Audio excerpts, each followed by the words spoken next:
bivuze iki kano kantu tugashyiramo kugira ngo bimwe nababwiye ngo nta rukuta cyangwa se urubuga rutagira ubwirinzi. Ubwo bwirinzi rero ugerageza kubureshya. Wibuke ko ino virus turi kurema natwe ubwacu ntabwo turi kwiremera muri systeme ya Instagram cyangwa se ya YouTube, turi kubikorera hanze kugira ngo rero ayo makuru dushaka gukura hanze tuzabashe kuyahuza n'amakuru ya ba nyiri rubuga cyangwa se rwa rukuta. Tugomba gushyiramo akantu ko kubabeshya, acceptance encoding.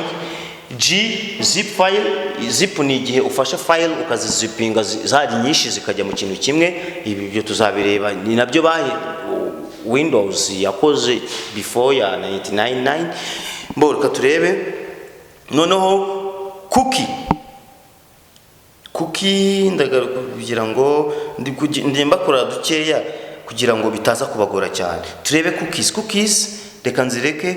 Cookies muracyari gutangira hano, twe turi gukora akantu kari small. Reka nze noneho nsobanurira hanga hano. Reka tuvuge wenda virusi yanjye nta kindi kintu koze, iri empty. Virusi yanjye hano nakoze iri empty kuko ahangaha tuvuge ko nafunze 1 2 3 hamwe hano 1 2 3. Yes, nafunze. Virusi yanjye twatangiranye kuri equal off, ndafunze. Ariko ino virusi nkoze ntago nyihaye action. Kubera iki? Action izamo hano hagati ya host na acceptance. Kuko mostinze kuri no page ya Zuberi. Mostinze iki? Ko namaze kwemeza ko igomba kwihuza na systeme ya Instagram, right? Ni igiki mostinzemo? Nibyo tugiye kureba. Ni gute no tugiye gukora virus. Tuyibwire ngo kora ibi. Nawe reka tugende. Tukadukora ka virus ka mbere, wenda urugero ngiye gukora virus aka kanya ishobora kujya kuri IG igahita ihindura ifoto. Katurebe. Sinzi ko ibintu muzabyumva, ariko no kwihangana mbananze kujya deep bitewe nuko muri comment hari abantu bakomeje kunca intege ngo ndafunzwe sinzi iki. Ariko abanyafrika twabaye gute? Umuntu nkanje ariko nta nubwo byanyenguha.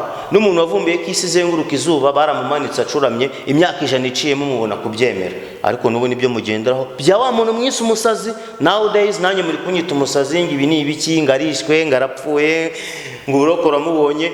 Kubera iki? Hari umuntu natunze agatoki. Hari umuntu wavuze ko twamusagariye. Mwe mukurikira isomo. Mboreka tureberera. Ni gute n'umuntu ushobora gukora virus mwayitegeka gusiba ifoto ngendeye kuri IG. Reka turebe hano tuvuge iyi ni page, iki gikuta ni page. Hari ifoto ya Kamari nguyu ni umugabo. Hari ifoto ya Kamari ni umugabo. Noneho ni ifoto ya Kamari y'umugabo. Noneho bamwita Kamari, of course, Kamari. Noneho ngiye gukora virusi iraza igakuraho ifoto ya Kamari igashyiraho ifoto ya Mukamari Jeanne. Ko turashaka ko twebwe hano gender igaragara ko yahindutse kandi duhinduye ifoto hakaza y'umugore. Niki turi bukore rero? Ni ibintu byoroshye cyane.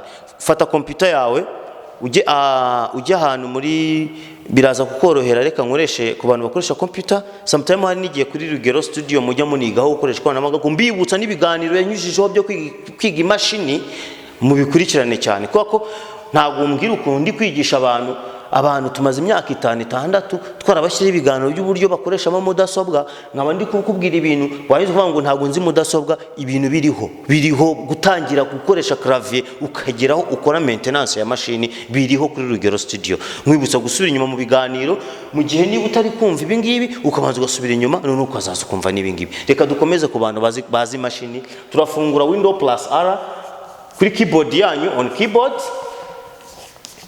On keyboard press and hold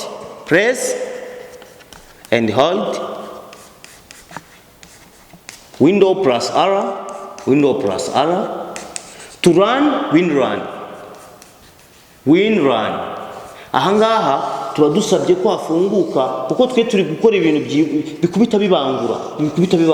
Hano turashaka hano turashaka kuraninga cmd command, ariko aka kanya command prompt, wenda reka mvuge command prompt.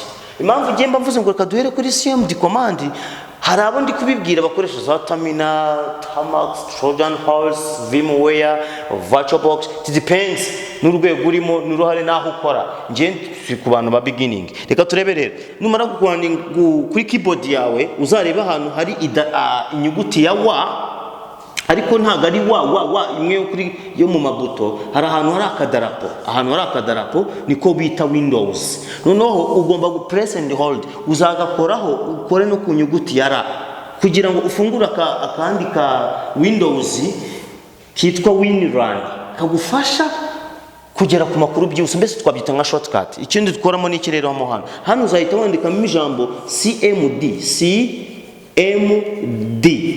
tugiye kuraninga cmd command. Ahangaha uhita ukanda enter. Ukimara gukanda enter, tuba dusubiye mu byo bita direct operating system, DOS command.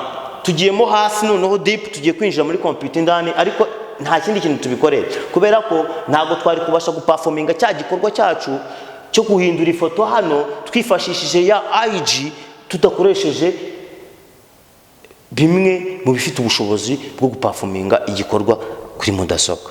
Tukaduhere kuri cmd command. After rero umaze gufungura window plus r ukaraninga cmd command, izahita ifunguka. So nimara gufunguka, simbizi cameraman niba hano ari buharebe, tuvuge ko iki kibaho ari cyo, none ihita yandika cmd, tuvuge ko iki ngiki ari cmd, hano irakwandikira wenda tuvuge c yawe, partition yawe iri readable na Windows, wenda tuvuge wenda ni yanditseho, wenda tuvuge computer, wenda tuvuge ni C32 bit, wenda whatever, ntabwo mbyibuka, I'm sorry, nta computer mfite hano ngo tubirebe, ariko icyo tugendereho nibyo tugiye kureba. None hano hasi hano igahita yandikaho ngo wenda tuvuge computer yanjye nayise Douglas, nandika turandika system, kwanza biba byanditse system Douglas, ubwo ni computer, dufite computer hano system Douglas, ariko Douglas afite target yuko ashaka guhindura ifoto ya Instagram. Attention, Douglas computer niye, Instagram page ari gukoresha niye, ntago uriya Kamari Instagram yitwa Kamari, ni Instagram ya Douglas, ntago ari Instagram ya kanaka. Ntago twe tugiye gukora bitemewe n'amategeko. Ibi byose tubikorera ku makonte yacu. Uyu Douglas computer yise Douglas, noneho page afite muri Instagram bayita Kamari. Ubu urumva ni umuntu umwe, icyabaho ngaho cyose nta muntu wazavuga ngo bamemukiye. Nibyo urugero turi gutanga. Noneho niki gikurikira ubwo ino cmd command, ubwo nta kindi kintu urahita wandika hano, wandika ngo clc, iyi bayita clear. Mbese ndashaka guhanagura bino bintu bya computer n'ibiki byose iri kumbwira ku buryo irasigara ari black. Ubwo ndabihanaguye kuko ukimara gukanda enda clc, ibintu byose bya byanditse hano muri cmd command bivamo hagasigara umukara. Mbo tuvuge ko wa mukara wacu ari uyu nguyu, niki gikora rero, tugiye gukora bya bindi twakoze, turajya handi nyuma muri virusi yacu. Ubwo ya virusi yacu nyuma ya magambo tugiye guhita turema igikorwa cyo gukora ya virusi ihindura ifoto. Niki dukora rero, kakaboro mubyibuke muri notepad twamaze kwandika bya bintu muri ya notepad yacu, tutajya hejuru muri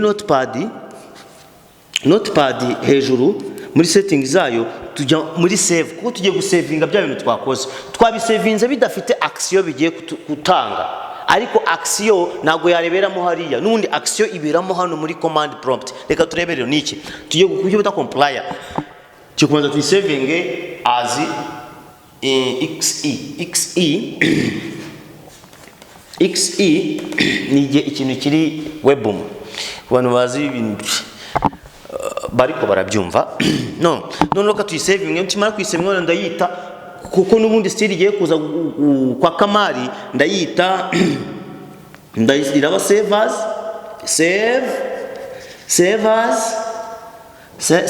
Kamari, save as desktop,